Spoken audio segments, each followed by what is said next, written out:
Her name was Lilly, a 32-year-old prostitute living in the district of Västersten in Stockholm, the capital of Sweden. In the neighborhood of Atlas, infamous for its abundance of prostitutes and high crime rate, a shocking event would disturb not just the inhabitants of the area,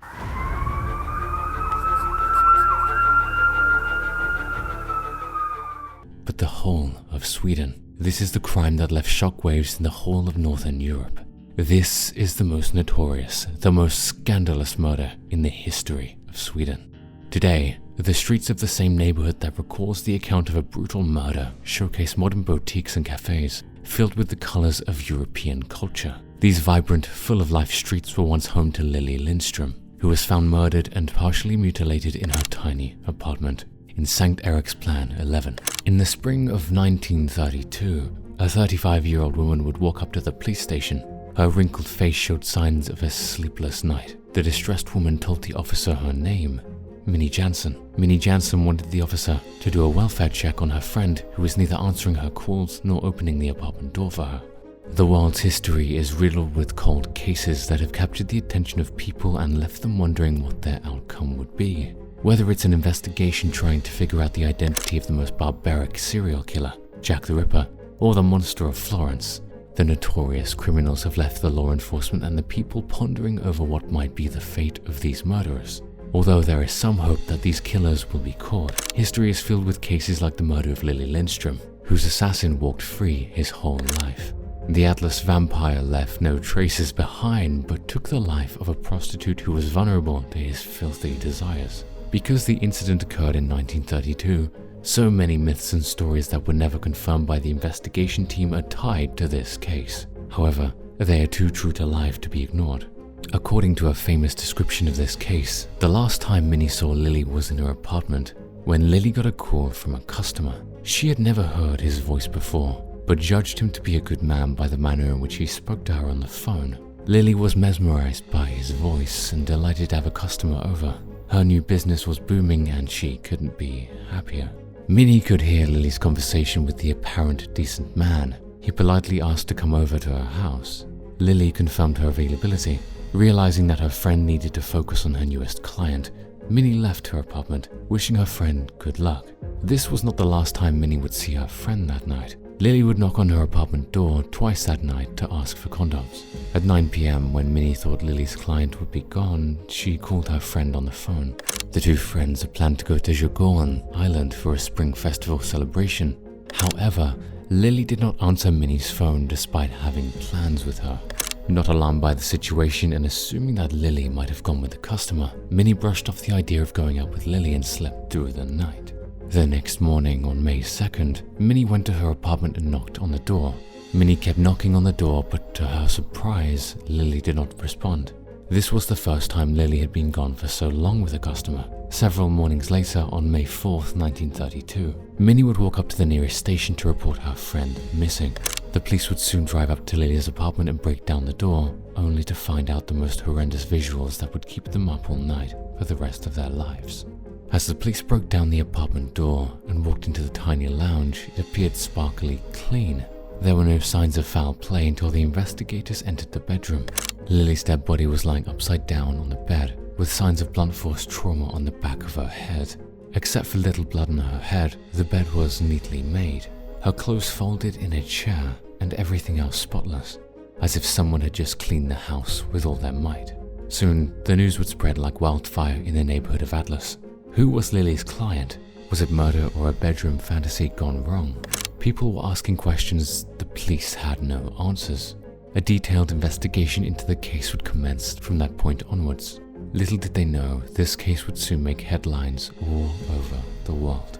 What did the police find in Lilly Lindstrom's apartment? The people began to ask this question. According to the investigators directly involved in the case, Lilly and the perpetrator were engaged in intercourse when he hit the back of her head with an unknown object. However, another shocking revelation would change the way people perceive the murderer. Even though there were signs of loss of blood, Lilly's apartment was squeaky clean. A soup ladle was found outside the apartment building with dried blood in it, which indicated that the killer might have drunk Lilly's blood. Soon after this gruesome information was revealed, the people began calling the murderer the Atlas Vampire, respectively named, might I add.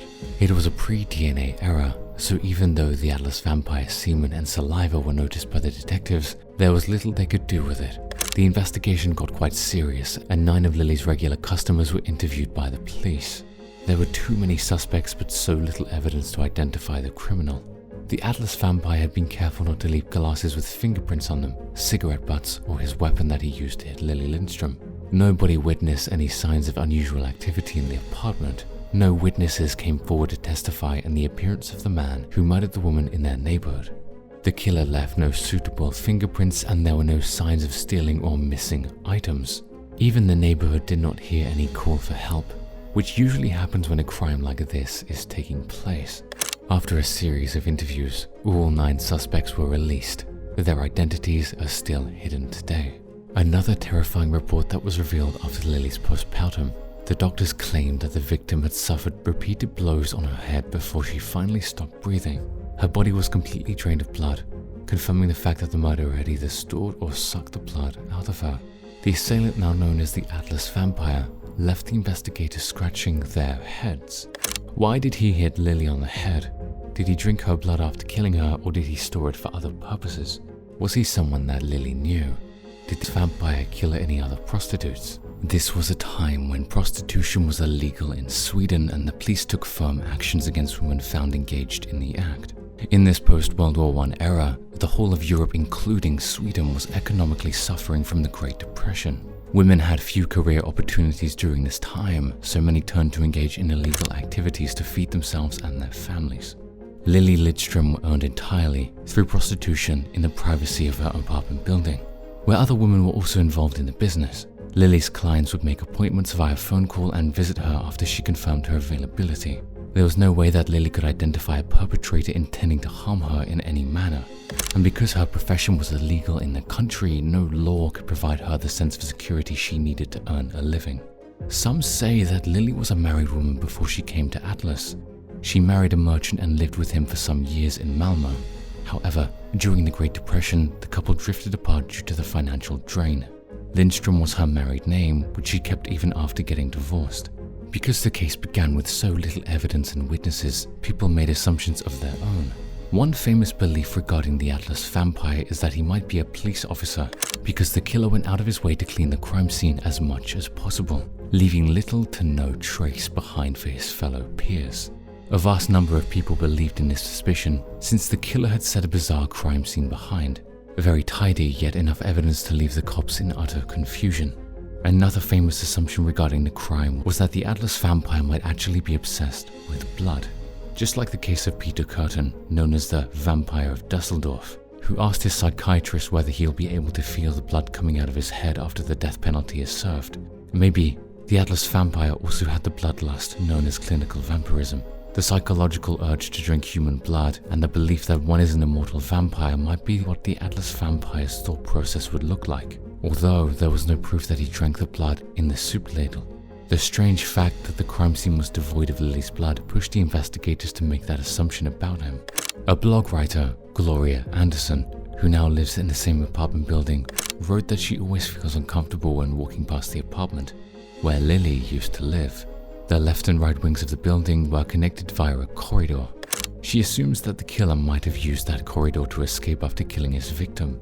So many assumptions, yet so few facts to solve the case of the woman who took several blows to her head before she died. Because of such negligible evidence and no witnesses, the case went cold. Despite an uproar over the brutal killing of an innocent woman, there was little that the law enforcement could do to bring Lilly Lindstrom the justice she deserved. However, later in the years, Sweden's Stockholm Police Museum displays the evidence found in Lilly's home. From the soup ladle to the clothes that were folded neatly by the killer, whatever was left on the crime scene is displayed in the museum, portraying to the world how the most notorious of men can get away with the most brutal crimes ever committed in the history of mankind.